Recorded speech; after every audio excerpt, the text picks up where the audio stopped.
or no, whatever situation. Yeah, my best friend from high school. So Chris bought a house right next door to the house of the mother of my best friend from high school. Oh, for And it's crying a out house loud. on Lake Allen that I've always thought would be a nice place to live. And she was 98 and she died in the house. So we said, okay, That's a good one. Yeah. that's what we're gonna do. Yeah. Yeah.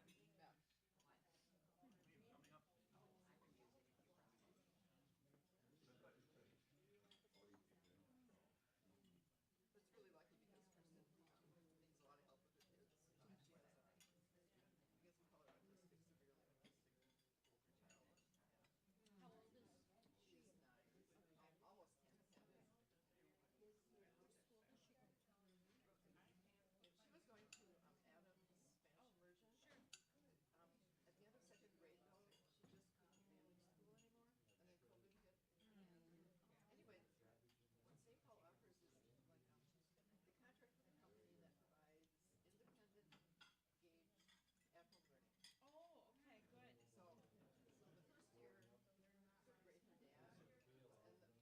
Oh, okay, good. So the first year, third grade, her dad and the adult needs to be there with her and then Right. certify that she did the work and turned it in every day. And so her dad did that with her. Her dad has been at home since here the house. But it was hard for a parent to like enforce that she would really work, up to her capability. Yeah. And so this year, a miracle happened in that they found a young woman who has degrees in English language and textiles. And she's looking for a part-time job. And so they have her 4 days a week, like as her teacher. Oh, And they set it wonderful. up by doing it in their home. But then she said, well, maybe on Wednesdays, Ruby could come to my house. And then now she goes there every day. So her dad takes her over there. She's 10 minutes away from us. Oh, wonderful. And she relates well. She relates well. She provides like enrichment, through her textiles. She takes her on field trips, to the That's museums. wonderful. Yeah. And she's at that stage where she maybe has changed, Ruby has changed a little. Well, I mean, as they grow and develop. we're hoping. She's smart, I'm sure. She's really Very smart. But I mean, so then she has a younger sister who's almost 7, and they can't be home with one parent. One parent can handle both.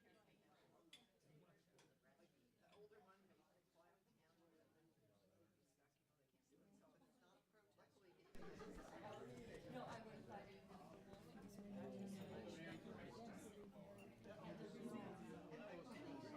and then be stuck. They can't do it. So luckily,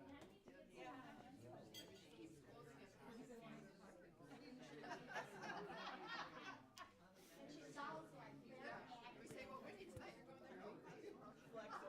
flexible. Oh, that's a good.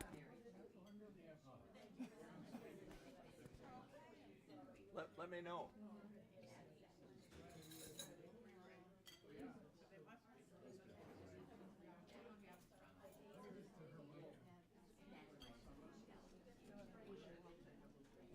You need your mic. Yeah. He's ringing. My daughter-in-law knows about that, but they looked at it and they said but that's another one. It is on. Okay, And is this a good place here? sure.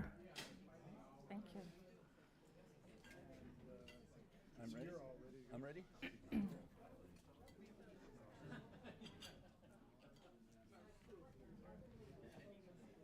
As they say on Peppa Pig, ready, steady, go. So, thank all of you for coming. It's a standing room only crowd today, so thank you for that. A special thank you to Thrivent, who is paying for our food today with a grant. I wish to introduce someone that all of you already know, Chillon, who is going to do our show and tell today. She's a Bachelor of Arts at the University of Minnesota and is our Emmanuel resident artist, a position I didn't even know existed. Me either. Chillon, thank you. Thank you very much, Dave. Hello, everyone. Thanks so much for coming today. I've never done this before. I've done it in little bits and pieces, but to do it all at once and knowing I was preparing for all of you made it so much easier and less nerve-wracking. So I thought, what would my friends love to see? What would my friends love to do and learn about? And everything is touchable. So there'll be time for questions, but if you just can't help yourself and something feels like you have to blurt it out, go ahead, because I know how we are. All right, that's quite all right. Well, and I'll be referring to my notes. I tend to do improv most often when I do talking. And in fact, that's how I ended up at Emmanuel. Deb Alquist hired me to be a speaker at the adult forum back when we did adult forums. And so that's how I ended up here. And then there was a grant for artist in residence. So to explain that position, it's not paid. I'm an on-staff volunteer. So when I am in, and the studio space is downstairs, and anybody can come in, I will hook you in and teach you how to play with paint if you want. But that artist in residence position is everything from bulletin covers to paraments to, I have some paint on the Jesus statue that needs to be fixed since Monday, Thursday, because some of the paint came off, so I have some paint mixing to do to fix Jesus. So it encompasses everything. Even I learned how to install a sink with the improvers. So, and in fact, I see I'm already digressing. Surprise, surprise, right? I'm wearing jeans that I was teased this morning that I'm not dressed for improvers, which I'm normally a part of on Thursdays as part of this. Well, I wore these jeans here, fixing a lot of things. And then I entered this. I did my very first sheep fleece that I purchased. My very first spinning and weaving, I made this skirt. I entered it in this year's state fair and got a second place. So, and I haven't done any sewing since I was in 4-H and entering things, so I was very nervous. But so that's just kind of segueing up to, and somebody did ask once, any of my art supplies, Emmanuel doesn't pay for them. So all of that is all, found and otherwise, just so you know. But I'll start going in that direction if I'm not careful. Artist in residence. I wanted to. Today's talk is about from sheep to shawl, and I brought Poppy with me. Poppy is also from Emmanuel. Somebody left her at my door after the flea market about a year ago. So she does, and she's a part of some of my Instagram videos. So you might see Poppy if you're on Instagram, and she's wool. But the sheep to shawl is also about my journey as a fiber artist. This is all a hobby. This was all started as a hobby. And boy, this is toasty. And there are actually contests to do where teams get together of spinners, weavers. They process a sheep fleece, and in one chunk of time, they've got a team. They will, from a sheep fleece, sometimes it's even sheared right on the spot, shear a sheep, do all the processes, and end up with a shawl at the end in one fell swoop. And so you can be on teams of that. And I was on one once at the Weavers Guild. But I just wanted to show you. So this is, if anyone's a knitter, so this is the shawl I made out of a Minnesota sheep breed that's from Winona. So I bought the fleece and did all the process. What I wanted to, actually I was going to spin, because I feel a little more comfortable, then I won't be as jittery if I have a little bit of this in my hands. Last night after I set up, I went home and realized I have a very huge dining room when it's not all in there. And I thought, but I don't have any spinning to unwind. I unwind by spinning. Go figure that out, right? So I'll do a little talking here and a little spinning, and do a little background. This is, the sheep was not this colored when it started. It would be, there's natural colored sheep, but this isn't. I have a question. When the sheep are sheared, Mm-hmm. are there small layers of, how does it come off the sheep? That's a very good question, Barb. Barb asked, when sheep are sheared, are there layers that come off? And different sheep have different lengths of fiber, and I've got different ones to show you. A good example of one, I'll jump ahead, and that's okay. No, and by jumping ahead, fiber is not, I want to tell you, fiber is not a linear journey. Suits me fine. You know, I get to Z just fine. But this breed of sheep is called a Navajo churro. It's what the indigenous tribes, the Navajo, the Dene people use. And a friend of mine in Nebraska, who I'm going to meet in June, her farm raises these Navajo churro sheep, and they are dual coated. So if you notice one of the staples, you can separate out by holding onto the tip. You can pull out, if I use my flicker, it's even quicker. Oh, that's fun to say.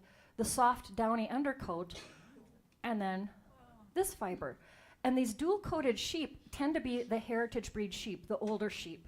Shetland, Icelandic, Navajo churro, they've not been messed with genetically. And at one point, some of them still do. It's called ruing.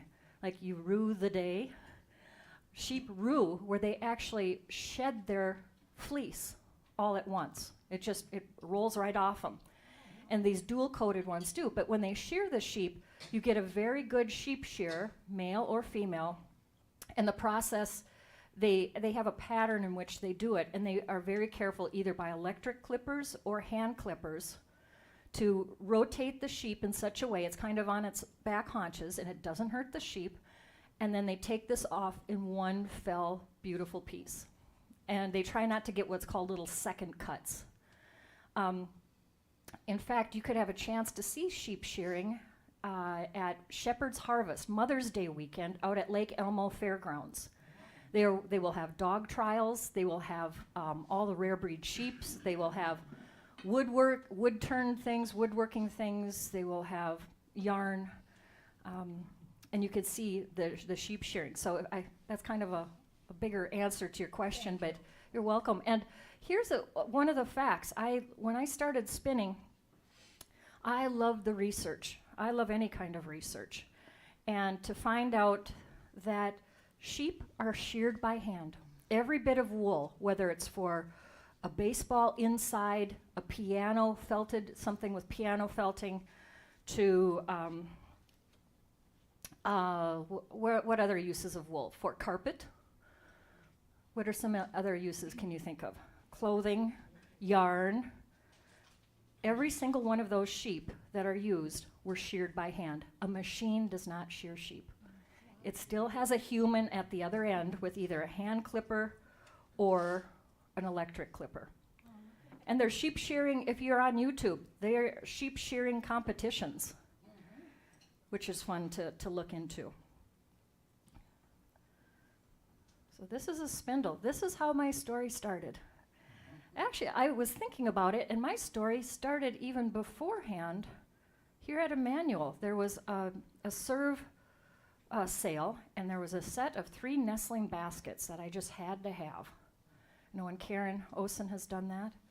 And the baskets, I thought, I had just started knitting, and I thought, these will be perfect for my yarn. And I had just started purchasing yarn. I thought, if I have any more yarn that fits in, I don't need it. Everything I have has to fit in these 3 baskets. That has to do with wool. I now have a garage full of unprocessed fleece. Oh, Manuel, I'm counting. You did this to me. You did this to me. A basement full of wool, a closet full of wool, and now the church basement full of wool. But that I started as a knitter, and I attended a knitting guild meeting, and there was a guest speaker who worked with a drum carder. And that's where I'll show this now. So this is a spindle. When I started in my fiber journey, I was just a knitter and didn't know about this yet. And then when at our meeting of the weavers, or at the Knitters Guild, somebody showed up with these implements. I had no idea what it was. And she had yarn, but then she was selling, had bags of beautiful fibers. And anyone wanted to try drum carding. And I knew and when she said that, I knew drum carding is the more modern version of hand cards. So, and I'll show you how I do that too. And I went over there, and not many of the knitters wanted to, and I chose some yarn that was fibers that were gorgeous. Many of you probably have seen me wear this for the last 12 years constantly. This yarn up here is my very first drum carded yarn fibers. So she had bags of fibers, and I used the drum carder. And what a drum carder is, a drum carder aligns the fibers. So after there's process, I suppose I can back up to this. A sheep is sheared. I'll do the short version. You flick it out to get the dust. They call it VM, the vegetable matter. Flick that out, put it on a screen, and then you pick off all the icky bits. It's called skirting. And those icky bits now, which I do a lot of skirting, so it's fun to do, they are now being turned into pellets. There's pelletizer machines, and you can buy them for your gardens. Those icky bits are the best thing for your gardens. They hold up to 30% moisture, just like a wool sweater does. And you put them in your garden to act as a slow release nitrogen and fertilizer to your garden. And it represses weeds. And I can hook you up later with some new friends that are making these pellets. Or next time I have a sheep fleece that I'm skirting the icky bits, I'll give those to you too. So but after you take the icky bits off, wash them. So once I've started finding out about from drum carding, it's like, well, where can I learn more about this? And then I joined the Weavers Guild. And I purchased a bag of alpaca. It had a cute little face on it. I didn't know how to spin, but I thought, you've got to start the seed somewhere. And I started drum carding as a member of the Weavers Guild. And then at the Weavers Guild of Minnesota, I then became eventually the Whirling Spinster Interest Group leader for 9 years. This is why you all know me. So this is my other side of my life. Again, just a hobby. I'm no longer with the Weavers Guild, but so back to drum carding. After you've washed your fiber, and different wool needs different washing, whether it's a hot water or some soap. You can use Dawn dish liquid cleaner. You rinse it, and then you let it air dry. I learned very early on that air drying outside, I had to protect it from the squirrels. Because one day I came home, and I looked up at my neighbor's pine tree, and I thought, is that an eagle up there? Is that a bunch of eagles? I see their white heads up at the top of this white spruce, and that's my sheep fleece. They had been stealing my sheep fleece from my backyard, and then a couple of years ago, they were also insulating my neighbor's attic. So I put a screen on it. So once it's clean, and you fluff it up, and this drum carder, you put it in, you try not to put clumps, it's screwed on back here. And when we got those stimulus checks that first year of the pandemic, this is what I used mine to support other small businesses. And I purchased a drum carder. And it's a very special drum carder, or it was then, very affordable, all handmade. But it was made in, I bought it right before the war broke out in Ukraine. It was made in Kiev, Ukraine. So I often think of, I haven't seen him on online anymore as a business, so. But what this does, by putting these open fibers in here, you can blend, and it straightens the fibers out. So the liquor in puts it on the drum. And he also handmade this doffing brush. Smooth it down, and different drum carders have different teeth, different shapes, and there's an electric drum carder too. And you can also blend in, like if you want to make something, I have a recipe for socks, and I've yet to make that blend. It does a percentage of mohair, wool, all the different qualities you'd want. And I like sparkly business, so I tend to put in a lot of sparkly stuff. So this is just, and this all comes from, this is Shetland. So here's a lock of washed Shetland. And oftentimes you'll get a fleece and you'll never know what color it is till you wash it and you realize, oh, it's white. And one lock just to show you, you don't have to use a drum carder as one. It's one step to process. You can take a lock. It's called drafting. And you slowly pull it out. And Shetland also has 2 coats.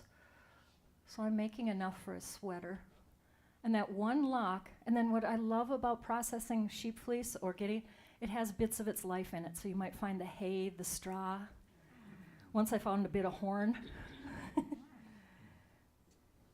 And so that one generous lock did this. Let's see. I'll use this.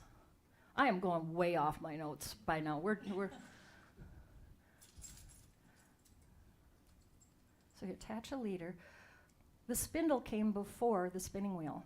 The spindle as a tool is 10 to 12,000 years old, not this particular one, but 10 to 12,000 years old. And there's different spindles, and you're just adding twist and energy into fiber, just like if you twisted your hair. But that one lock, and I'm just drafting. I'm pulling against the fibers and letting the spin go up in. And you can go as thin as you want. And it all depends on, oh, this is really going fluffy. And they say that's why it's called a drop spindle. It drops out of your hands. But that one bit of fiber could make, I mean, this is, there, it plied back up on itself. There's, I'm going to put it into the camera there. Get really fine or very thick, so however much fleece you put in. And then to get it off the drum carder, so from the drum carder then becomes, use a needle of some sort. This pulls it off. And then you pull it off the card. What it does is it aligns the fibers, it blends it. You can put it through as many times as you want, and it makes a nice fluffy bat. And at the same time, some of the fiber comes, or the VM will come out as well. And from here, this is what you spin from. And then spinning, I get single bobbins. Then this is how fat you can. Then I plied it, and then once it's plied, got your skein of yarn. And I've yet to wash this. So once you do all those steps, the yarn still isn't done. You have to wash the yarn so it blooms. And then you can see how fluffy it gets its regular feature back again as a knitting yarn. Some of the trivia I love when I started to learn how to spin is that, and this is my first spindle, so that's why I grab it. That sweater was made, I was a spindle spinner for 1.5 years before I got a spinning wheel. And, but Viking sails, everyone, I thought that's a great fact to haul out. Viking sails were made out of wool. And I've spun with that wool before, very lanolin-rich wool. Then it was woven. They would take over 1 year to make one sail. And it was often said a Viking sailor would cry if he lost his sail almost before any family members' death, his sail, because it took so long. And if you want to imagine further, the Viking sails, they were made before the invention of a spinning wheel. So all the spinning, before they were woven, all the spinning that was done for Viking sails was done on a spindle. And I would just love to know how many people were involved. So I could go down that research. Any one of these things, I have done hours and hours of enjoyed research. So if you like doing that too, you could take any aspect. Another thing about once I started spinning, I felt a connection to like an ancient past. I felt like it was reawakening a muscle that has been with me my whole life. So that's been a joy. There's terminology with spinning when you start thinking about, like, you are all dyed-in-the-wool friends to me. That means you're the truest. When you dye in the wool rather than yarn, you get the purest colors. That really sticks. Let's see. When I was at the Weavers Guild, they called me the Fleece Whisperer because it turned out free fleeces always seemed to end up my way. How that started is a friend of mine, I reconnected out from where I'm from in Benson, and he was a sheep farmer, meat breed sheep farmer, and sheared their sheep just because they had market lambs. And he called me up and said, "Do you still want one of those fleeces?" And I said, "Sure." And he said, "Well, I'll drop it off on the way to the state fair." He brought me the entire clip of his entire flock. 30, almost 35 fleeces. And those big brown, it was as big as a sofa, this burlap bag. All I had to my name as a spinner was a spindle. I do tend to take on big projects, but that was a challenge for me. So I got a hold of Montessori school teachers, and every program we did fundraising for his 4-H kids. And I ended up proving him wrong, and I spun and dyed the fiber of the Suffolk Hampshire, the black-faced white sheep you see all around Minnesota. That's what this is. And what makes that sheep so special is the wool doesn't felt because of the way the crimp. Different sheep have different crimps to them. And it doesn't felt. So it was really fun to get him to come up to the Creative Activities building and for the first time in 4 generations, none of their family had ventured up to the Creative Activities building where I was demonstrating, and I showed him what his sheep had done.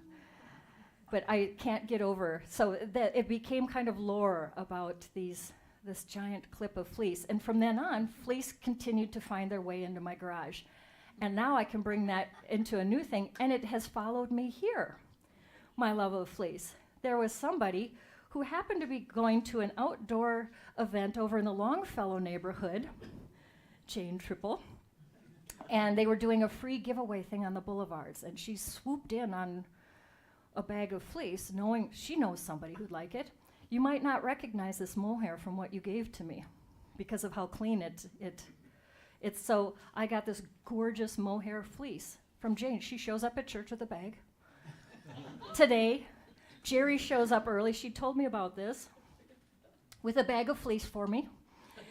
And what's special about this is her son worked in Antarctica and was stationed within the Navy. And when he would go to land in New Zealand, he had sent sheep fleece to Jerry from New Zealand over 40 years ago. And we've just determined today, see how easy it drafts. What I'm going to do is I'm going to spin enough yarn, and it's 3 different colors, and she's going to knit a hat for her son who's now back stateside as a surprise. So this is going to be a very special project. Thank you, Jerry. So these sheep fleece, that's why I have a full garage, and I leave the dirty fleece stay outside. You don't know if they have little friends sometimes. I've also have spun every kind of fiber, many.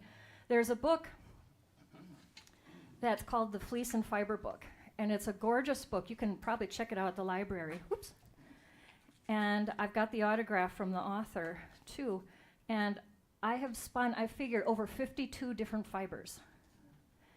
The one I was just remembering, I have the occasion, if I were to pursue it, there's a researcher at the U of M who studies a rare breed of lion, and he has lion fur. And he wanted to know if I could spin it.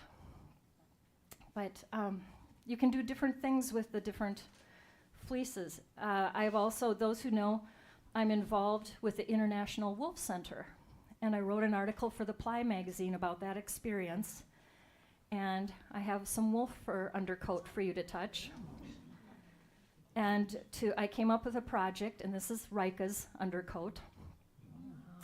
She is, and I was asked to be on her wolf pup care team 2 summers ago. So I got to spend 5 days in her kennel with her. And I came up with a program where, with the head wolf curator at the time, to make skeins of yarn and items, and I have some trusted friends. All these items go back up to Ely for their online fundraiser and raise money for the Wolf Care Fund. So it's their medicine, it's an educational program if anyone knows the Wolf Center. And we just had our 7th, so I've been doing this for 7 years. We have made over 700 items, and we have made over $75,000 as volunteers. So this has been a really amazing project. And now I'm involved, and that's some of my mittens. I actually had to bid on my own mittens. And we have all federal, international approval to do that. A new project, thinking of the different fibers, is again, synchronicity is a big part of my life as a fiber person. More and more of that has happened. How I fell into the Wolf Project. Was going through a tough time and had just made a decision and went into the Guild Center, and a magazine opened up to wolves, how you could help. And I've always had an interest in biology and ecology. That set me down that path.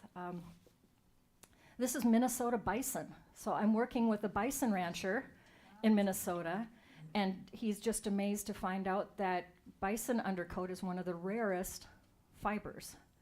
This is all washed to make yarn. It is softer than Kiviat. It's just extraordinary, very expensive. And I sat in my backyard and I divided it up. The bison have 5 or 6 different coats. And you can make, so I'm doing some research for him. And he hasn't seen and then I demonstrated at the farmer's market last summer with my spinning wheel. And it was just fun to watch the look on his face, that it's just like my friend with the sheep wool couldn't believe something was done. Here's one of the skeins of yarn I made out of the bison fur. I made beautiful drum-carded bats mixed with sparkly things. So it's funded. I enjoy working with different fibers. I try and focus on endangered species and endangered breeds of sheep fleece to support those farmers. How do you get the fur from the bison and the wolves? And how does that Well, yeah, those are tricky ones. It's not like they sit there with a treat. You know? The bison, you can't. How he gets at is it falls off in chunks, so they molt. they mold? Okay. And there are ones, the industry, if you look, again, research, the ones who are serious about raising it for the fiber as well as the meat, and it's delicious meat, just incredible meat. They actually will have like a tall metal hairbrush thing on its side, and the bison, when they get itchy, they rub against it, and it collects the undercoat. You can't get near the bison. The only other way that Craig gets near the undercoat is during harvesting. So then they've taken the meat and they're able to skin them. You've got the whole pelt. So this research I'm doing with him with a local fiber mill who could de-hair and process it and blend it for him and get more money for that's what I want to do. How can he and his family make more money off their bison? And then they would get serious about saving the pelts to process. And then with wolves, the ambassador wolves in Ely are socialized. They're still wild. They were born in captivity. They're still wild, but they're socialized from 6 weeks on. And they actually try to groom them. Wolves can't sweat. And so they shed their undercoat just like dogs. And so they gather them by the handfuls and stuff them. And now we joke about that. They'll see a fluff go rolling by like a tumbleweed. Grab it, that's a $400 hat. So, and then that's how, and then up at the Blueberry Festival, I'll demonstrate. I'll wash it in the lab bathroom, and then I'll demonstrate spinning. But they actually will hand brush it out. And some wolves tolerate it more than others. But I don't get to do that part.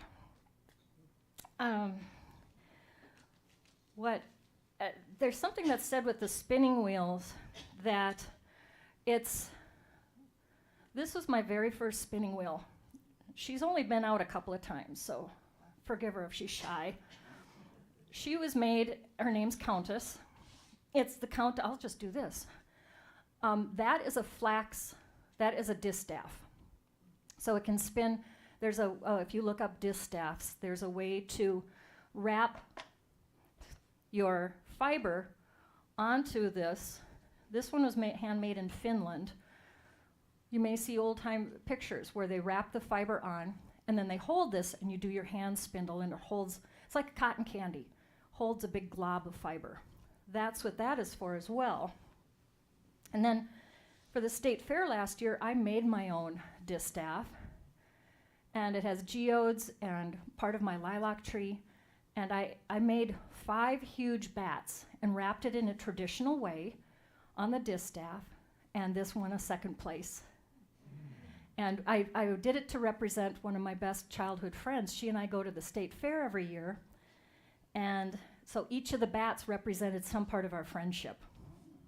And then I spun it on a different spinning wheel, and when we went to the state fair together, I surprised her and said, Annette, I'm going to make it into yarn and make us matching hats and mittens. So this distaff, it was massive. You know, it was like big 5 flumpy bats. And I spun it. You draw the yarn, the fibers from below, and then you just keep tightening the straps. This distaff, you would wrap the flax a certain way too. And this spinning wheel was handmade in England. And he even hand turned a flax cup. This is filled with water, so if you're spinning flax, you would dip your hands in the fiber.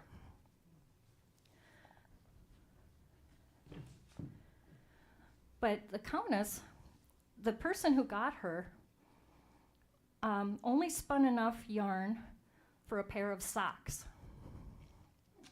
So, which was great for me, because then it hadn't developed grooves from her spinning style. And I have gotten a little bit into spinning wheel repair as well. And the antique stores by my house had one, and they had a Canadian production spinning wheel that I did research on, and I got her back up and spinning. That was really fun, from the early 1800s. So this spinning wheel is made with such a minimal amount of extra parts. There's no plastic on it. It's solid oak, and that's why she doesn't travel. Let's see, I'll do a little spinning here.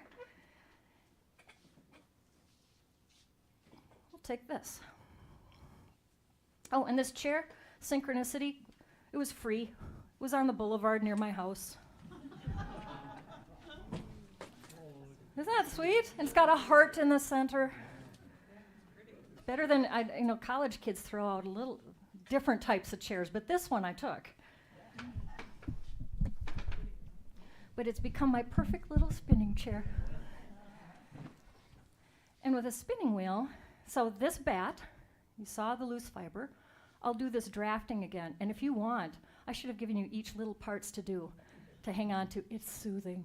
You just go, oh. Doesn't it? Can you feel that? So when you come up here, and anything up here is touchable. And if you want, I was even thinking I could do like a weekend at my house. If any of you want to learn, we could have a little wine, a potluck, lots of chocolates, maybe some beer. And you even learn how to spin.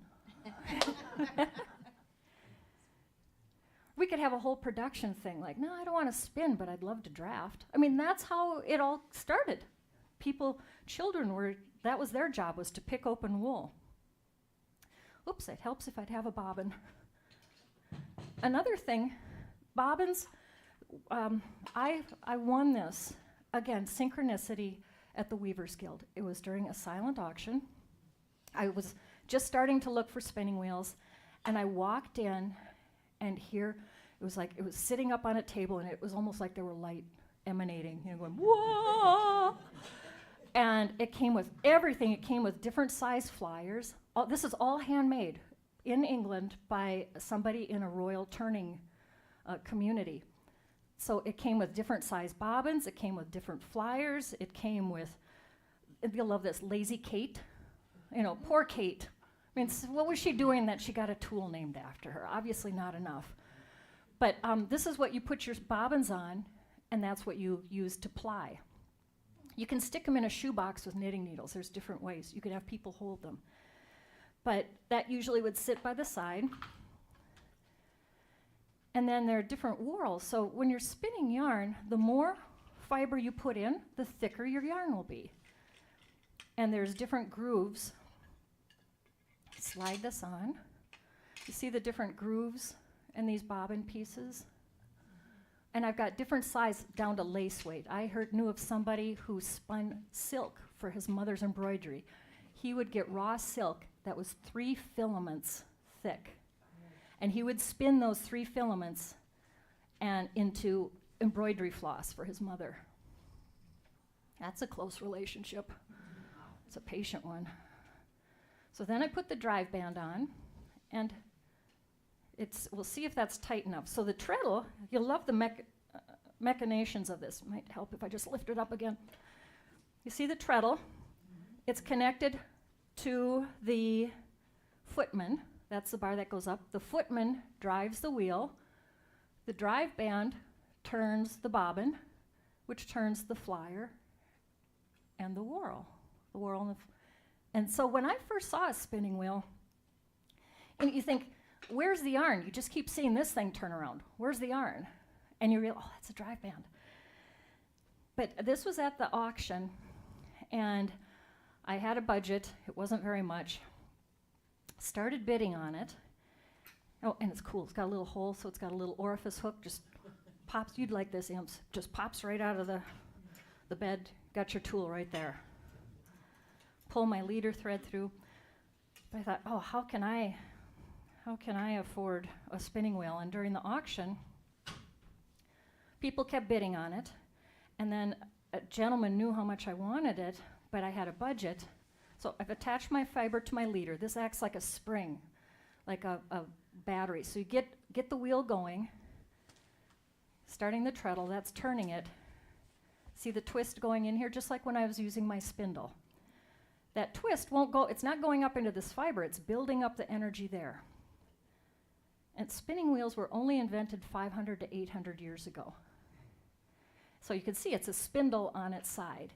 And if it weren't for the spinning wheel, the Model T would not have been invented. The Industrial Revolution would have happened. Bicycles wouldn't have been invented. Good or bad, any of that, but that's it started here. They attach your fiber, and then you just let that twist that you built up, and you can even stop pedaling, and let that twist go up into it. And see, it still has bounce. That means it still has stored energy. So if I draft back a little bit, pull those fibers. So the sheep hair, it wasn't that long. They've slid around each other, and you can just let more of the fiber that still has some pull. That means there's still energy to slide up into the yarn. That's getting a little wimpy, so I'm just kind of doing, and you can go either clockwise or counterclockwise, but do it the same both times. Same with the spindle.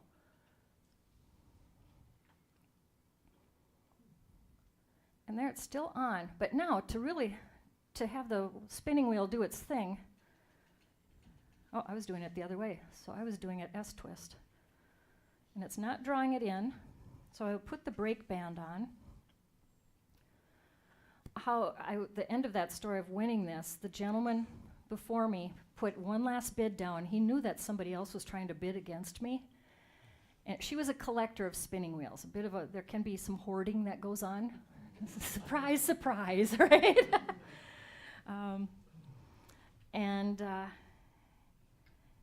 He knew that I had not had one, and I'd never seen him before. He said, oh, he's just going to get it for his wife for a gift.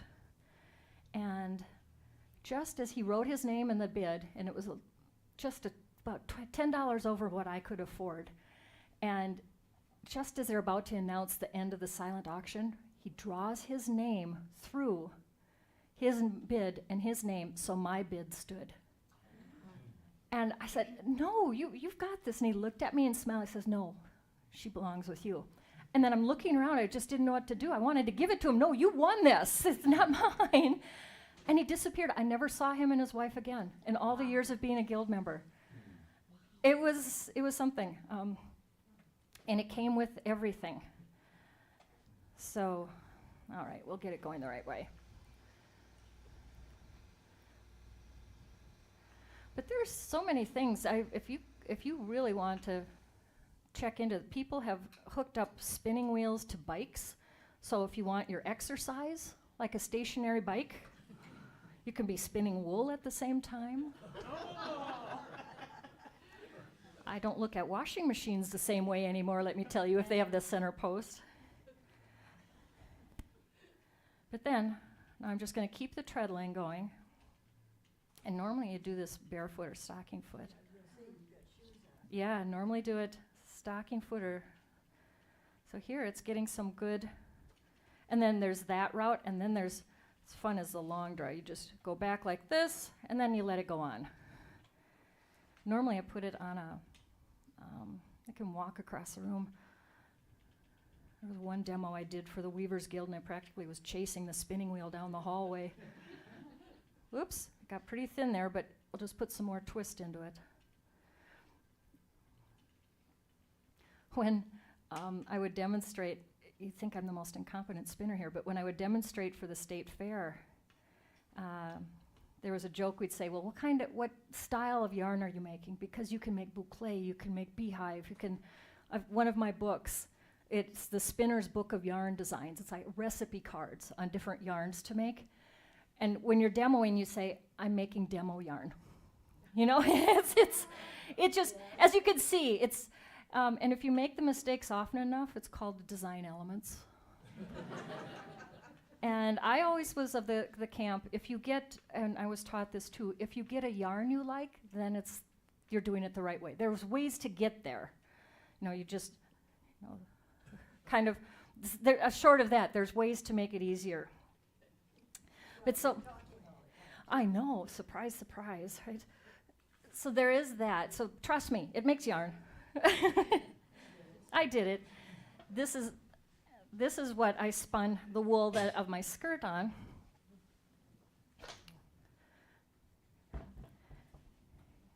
You know, it came with all, whoops, spin my microphone right into something. Some of the things I've made spinning, I wanted to quickly show you that. Natural breed. So I do very traditional yarns as well. This is all wool. And wool fiber, nothing beats it. It can hold water, it can keep you warm, it can dry, it's antibacterial, it's all these good things. One of my first spindle spun yarns, and I made socks. So I made socks. Let's see, what else did I bring? I have, as I said, spun different things. This is bamboo. This is seaweed. It's called Cecil. And this isn't the skein, but I got a first place award on my Cecil skein at the state fair. That's street cred, when you can get a state fair award on your yarns. But, and I always enter wolf fur yarns. So if you go to the Creative Activities building. But I dyed it with buckthorn that I picked along the Mississippi River. And buckthorn berries and leaves make the most gorgeous greens. And surprisingly, it is hard to find natural green dyes. You have to mix blue and yellow to get green. But it's nice to know buckthorn's good for something. No. And I've spun silk, and I blended it with another yarn, so this has silk. And these different brown yarns, I also, every fall, I gather black walnuts from Summit Avenue. Wow. So does anyone have any nut allergies? Is anyone allergic to nuts in here? No? Okay. I would say don't touch it if you are. So this is a Minnesota sheep, Cheviot. I can't remember what these are. But it shows you, this is almost the same, this was recent over-dyed, but you can put your yarn into the same batch of black walnut dye, and depending on the fiber, you get different browns. So if you want to dye anything dark brown, just let me know, or light brown, cotton, linen, silk, wool. We can have a great big dye party. Because I make it in a swimming pool. It's really, I make quite a bit of it. The last thing to come off my needles, when I was in the Knitting Guild, I thought somebody was standing behind me. We were signing in at the door for door prizes. And I hear this, so what's on your needles tonight? And I just joined. I thought, is this a pickup line or what is this? You know? And that's just how they greet each other. What's on your needles? Just like there's a saying, when you're spinning, somebody will ask, what's your favorite wool to spin? And you say, whatever I'm working on right now. And that's the case. But I just finished it before the 80-degree weather hit. I wanted to test myself. I knit this in a week.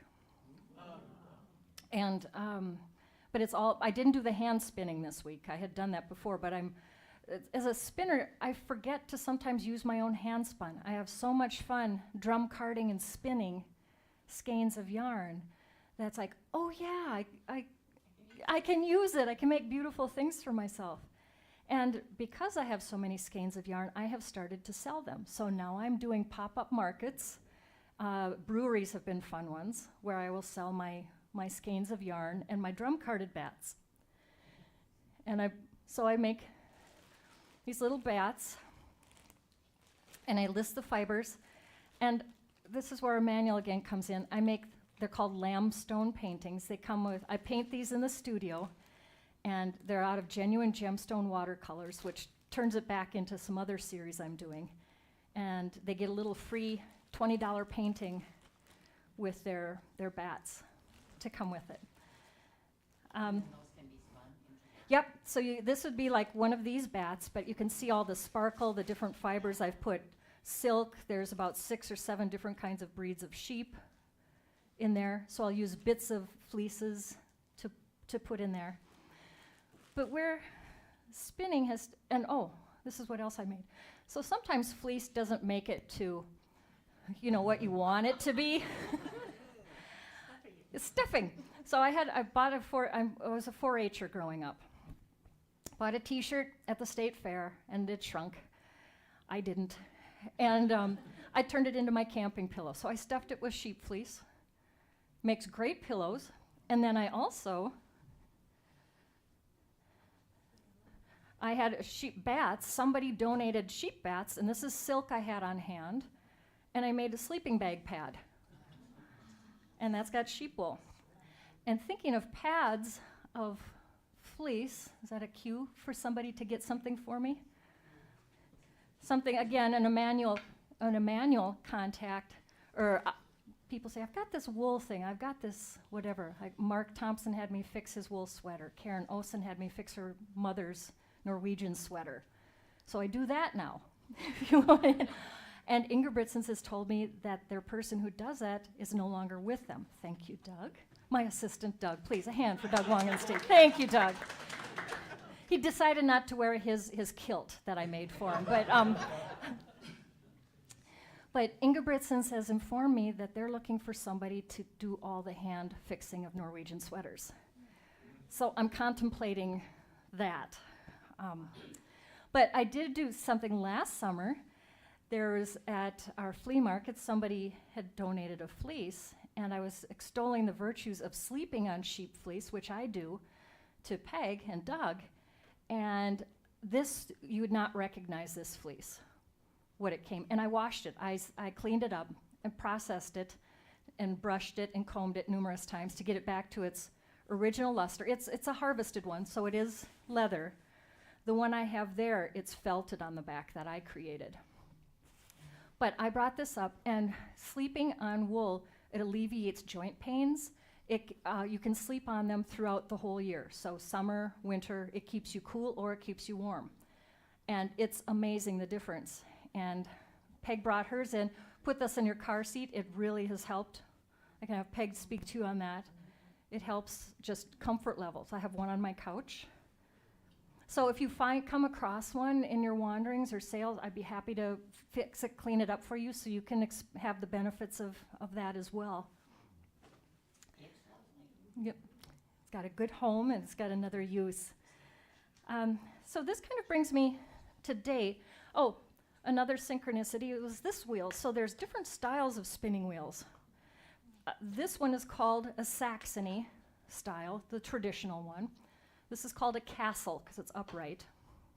And there's some question as to which was invented first. So this, you get to sit, it's bobbin led, so you sit in front of it.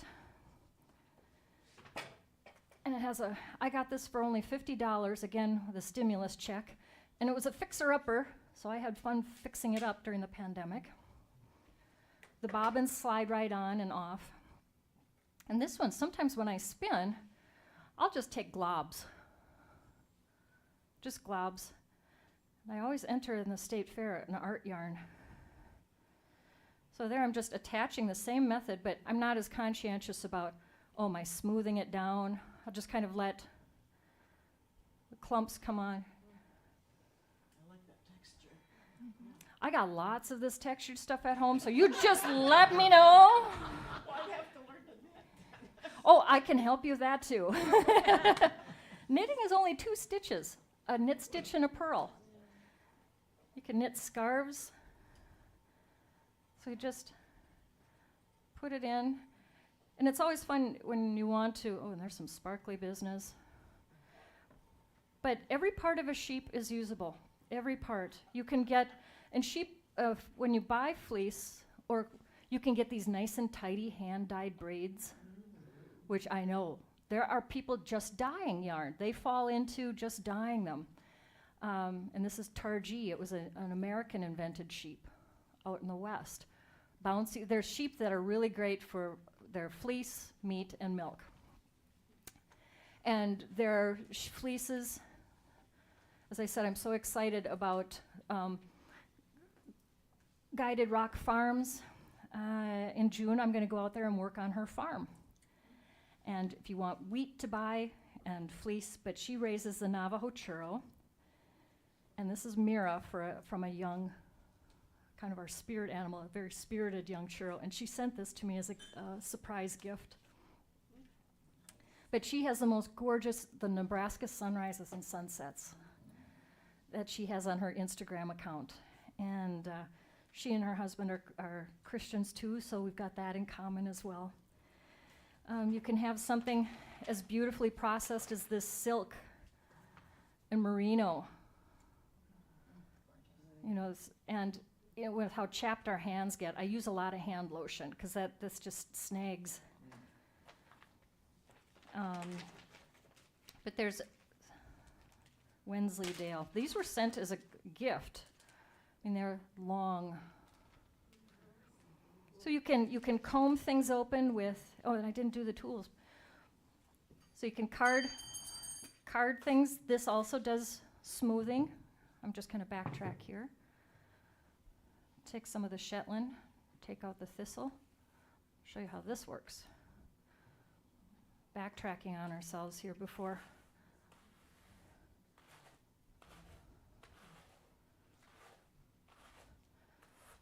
And you just transfer it back and forth, and it aligns the fibers. Yeah. And you can spin right off of this, or you can turn it into roll-logs. But it makes it a little tidier. And then just spin right from that. So hand cards are a great tool. You can blend. But that one little bit, this is what amazes me about wool. One tiny bit.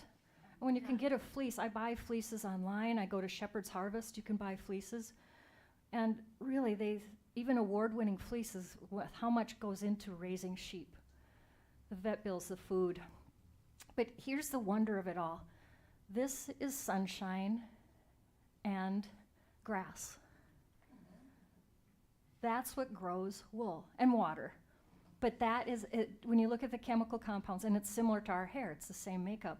But wool, you've got sunshine and grass made this. And then they do regenerative at the other end and starts the whole process again. But it's a wonder. You can flick locks open with a little dog brush. You can wind it into a ball on a nostopina. You just wind it and it gets a nice ball. To get those lovely skeins, after you spin it from here, I will wind it on a large one. And then that turns it into skeins. But that is pretty much the basics of the tools. I'll just say it last little bit here, and then I'll quick do the Norwegian one too. Where it leads to my fiber journey now is because when the pandemic happened, my main textile business, all the paraments and stoles and cremation urn pawls, that stopped. It still hasn't started yet, so for 3 years. I just may have a commission now for a parament, but it made me go back to my love of illustrating and what I was able to do. And then I started combining them with the love of sheep. And there you'll see items that I brought in. I opened online shops that wallpaper, fabric, puzzle companies, bags, and I made that artwork here in the studio. And so I found a way to combine my illustration, my love of sheep, and things that people would actually use. And so it was, again, it was a good thing that that happened.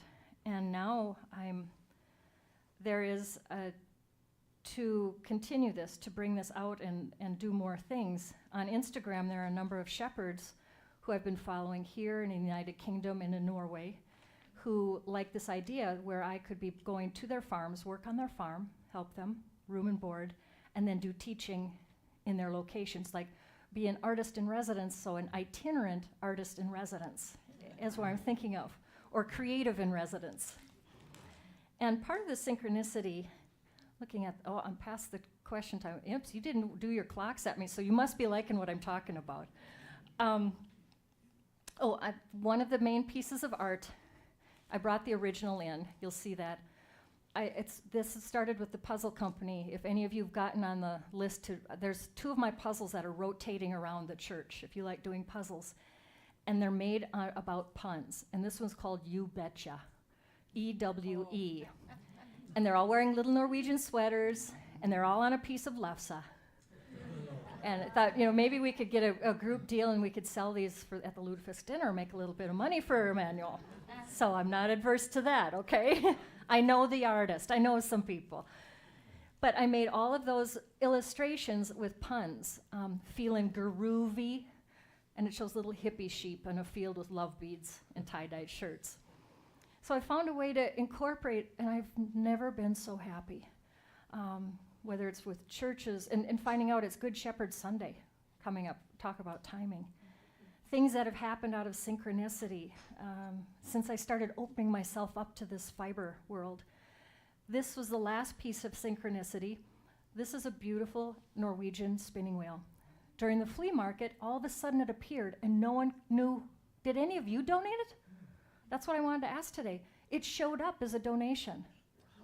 It had a $20 price tag on it.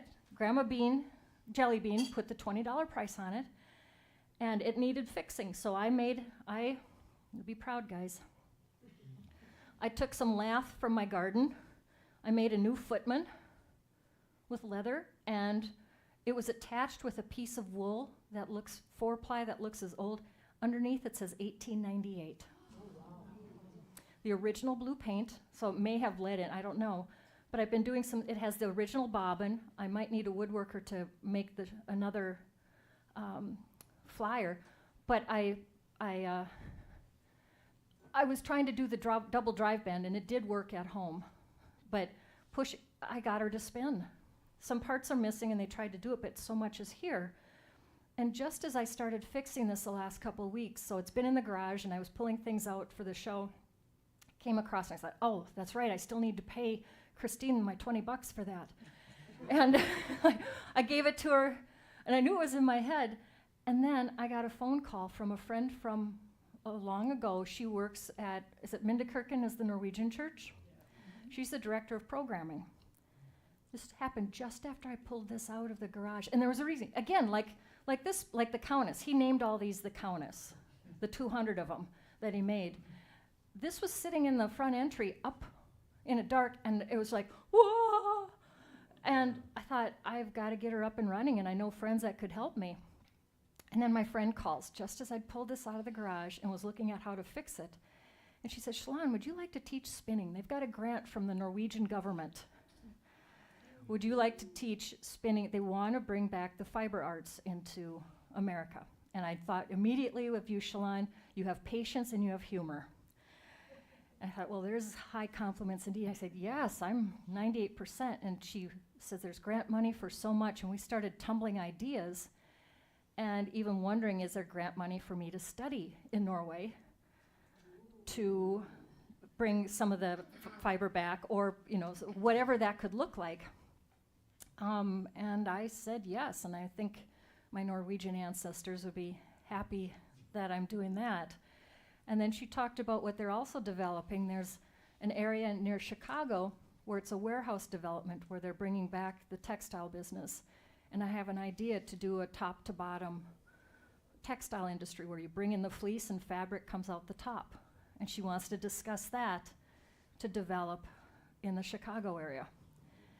It's like I'm gonna put that spinning wheel back. I don't know. But the main thing is things that are synchronistic, you don't know where they'll end up. This little loom came into my life free. I do weaving. I know that's what was promoted too. I'm a very beginner weaver, and I've made just a few things. And I do have a bigger loom at home. And that's something to use a stash. But what I did bring today too is things if this has stimulated any of your creativity, I made coloring sheets. So again, you all know I like to make coloring sheets in illustration, and I offer them free on my website. But this was another illustration where I used to be a rug designer, and for a company for women, they were trying to get out of prostitution in Nepal, and I used to design rugs that they made. This is years before I knew all of you. And so I made this coloring sheet, so that's what this refers to, something else. You can take this home and color, design your own little wool rugs, and use any journaling or drawing on this side if you want. But my fiber journey continues to go from sheep to shawl and to many other things, and it just keeps opening up. There's fiber festivals, there's classes, there's such good people. They would fit right in here, and you would fit all right in with them too. But again, it's community, it's love, it's synchronicity, and it's following things and daring to follow those things, and where it's been leading me.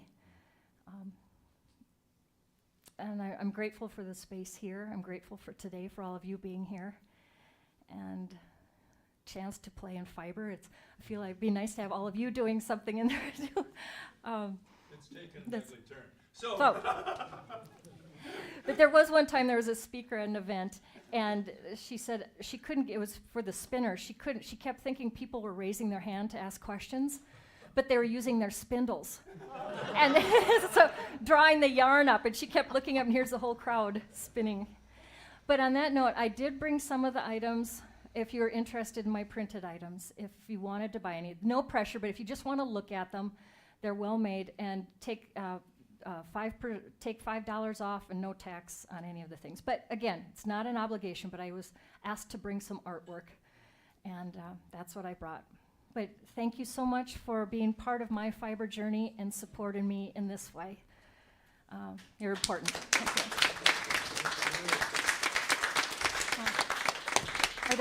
Are there any questions or comments? So, Chillon, thank you very much. It's a wild journey. You don't seem to lack for energy. Maybe there's something that comes out of the wool. Maybe there is. They do talk about that, lanolin fumes. And again, thank everybody for coming. Next month, Larry Wilson will be treating us to the annual Larry Wilson Piano Concert Extraordinaire. Please join us. Thank you very much.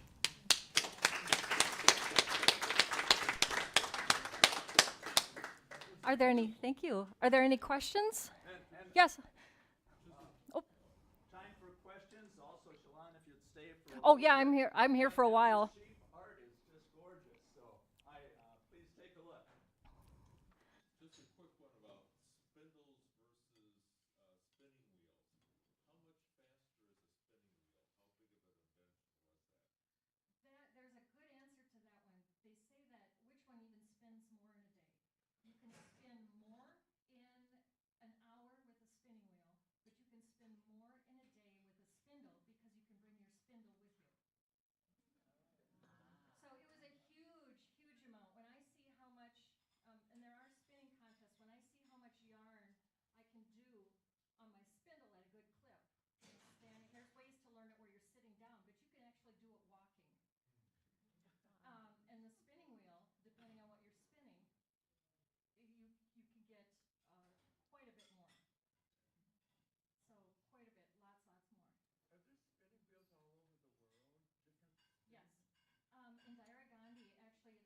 India got helped with getting them free from